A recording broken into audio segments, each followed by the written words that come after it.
So you've launched a new product, but you're not seeing the sales that you want in market. What's wrong, you ask? We think we might know, and we call it broken copy. To you, what it should mean is maybe your messaging is broken. There's a number of times that this can happen before the launch of a product or after the launch of a product.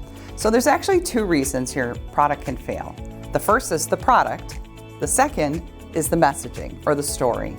We're going to assume that you've got a lot of things right, you did some development work, some research, and you've launched a product that people actually want or need. That leaves us with the messaging or the story, and that's likely the culprit of a lack of sales. You haven't maybe stacked your messaging up correctly to do the selling work that the copy needs to do.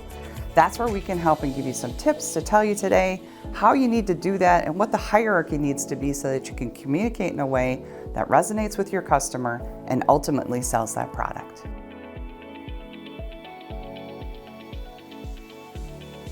When it comes to broken copy, the first thing we want you to do is examine your target audience. Who are you trying to sell your product to? Have you created a persona for them?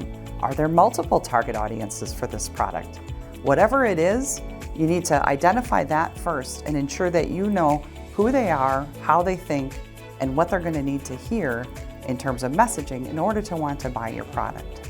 Next up, after reviewing your target audience, is revisiting your messaging. A lot of times we see clients come to us with what we call muddy messaging. This means that they focus far too much on the features and the attributes and not enough on the benefits.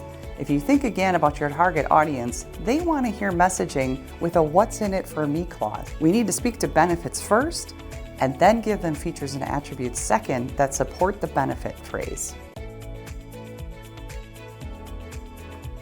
When it comes to broken copy, what we want you to think about next is a USP, or a unique selling proposition. In this case, it can be a feature, an attribute, a benefit, a claim, really anything that helps you stand apart from the competition.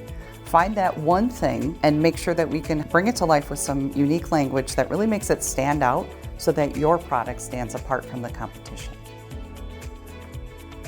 Now that we've identified your target audience and looked at your USP and your claims and your benefit language, the next thing you really need to look at is identifying something we call RTBs, or reasons to believe. These things can be features or attributes, and what they do is they fully prop up and support the messaging of benefits and USPs and claims. Without it, you really can't build trust with your customer because you've given them a promise that's just an empty promise. Find those reasons to believe that support your messaging and use them in a secondary nature in your communications.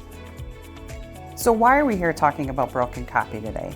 Really, what we want you to take away from this is not all hope is lost. What we want you to do is re-examine the messaging and give your product a chance to win and succeed at market. And it's okay that you didn't fix it before you went to market. Plenty of people have come to us and brought us their broken copy and said, "Here, help us fix it." We're giving you the tips today to help you fix it on your own. But you know what? If you can't do that, bring it to us and we'll help you fix the copy.